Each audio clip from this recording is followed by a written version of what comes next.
Welcome back. So what we're going to do is we're going to work on problems where we're doing three different things. We're going to factor problems, which is what we did while we were still together.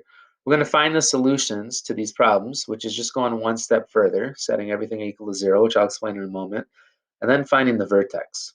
So we have our standard equation for these types of problems, ax squared plus bx plus c. Here's just something simple that we worked on together. The a again is just the coefficient in front of the x squared. So since there's no number in front here, there's an imaginary 1. The bx, b again is just the coefficient in front of the x. So the b in this problem would be 4. And then c is just a constant. We just have a 3 by itself. So we're going to factor this just like we did before. And then we're going to notice how solutions is in a moment going to give us the parts where this curve is going to cross or intersect the x-axis. And then the vertex is going to be the point where this U shape starts going from down negative back into positive. It'll show us exactly where that point happens to be.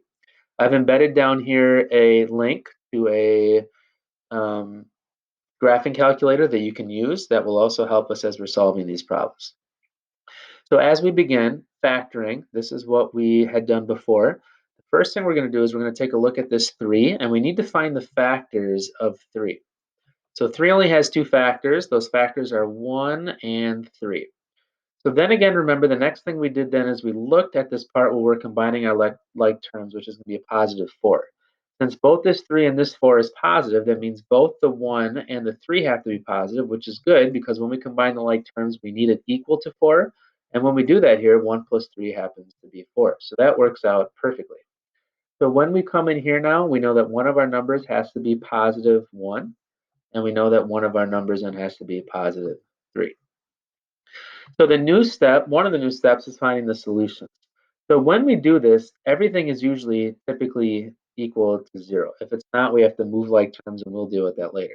So that means what's in here has to be equal to 0. So that means some number plus positive 1 has to equal 0. So what we would do is we would take away 1 on both sides. And when you do that over here, 0 take away 1 is going to give us negative 1. So basically what we did is we just took the opposite of positive 1, which is negative 1. And if you look over here, that happens to be negative 1, where this U shape is going to cross the x. When we come over to our second part, we're going to now have x plus 3 is going to be set equal to 0. So really what we would do then is we would take away 3 on both sides. So over on this right side then we'd have 0 minus 3, and 0 minus 3 is going to give us negative 3. Notice again really how we just did the opposite of what's over here. The opposite of positive 3 is negative 3. And if you take a look over here, the other spot where this line is going to cross the x-axis happens to be at negative 3. So that's finding the solutions. The next part of what we're going to do then is we are going to find the vertex. The vertex, as I mentioned a moment ago, is the spot, you can tell where this dotted line is, where this U is going from negative to positive. So if you look on the x, we should get a negative 2, and that's what we're going to do in a moment. So what we're going to do now is we're going to take a look at our coefficients. Our b, which was here, which is 4, but it's going to be negative b, so that means we're going to take negative 4. And we're going to divide that by 2a.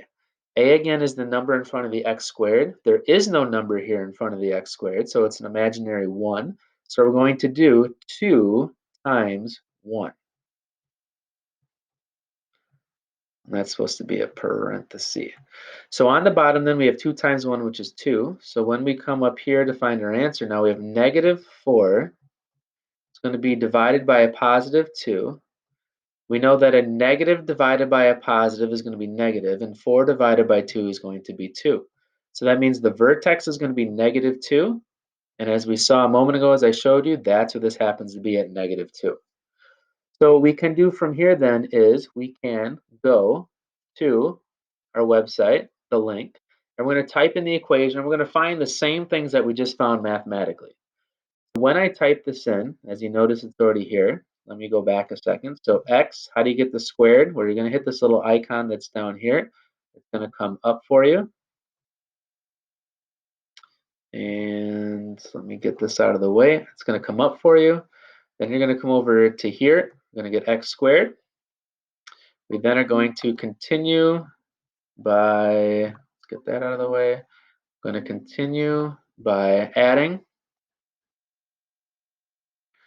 Going to add. Going to go to 4x plus 3. And as you notice here, exactly what we had talked about from the previous graph, you're going to have at -1, you're going to have at -3, and then the vertex here is at -2.